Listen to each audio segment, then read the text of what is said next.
KP foundation से विपुल sir, जो कि केपी फाउंडेशन के एजुकेशन हेड है, वो यहाँ पर उपस्थित है। सब जोरदार तालियों से उनका स्वागत करिए।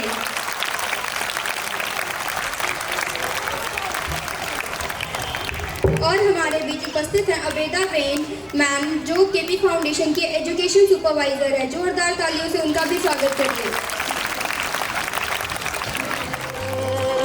शुभं कुरुत्वं कल्याणं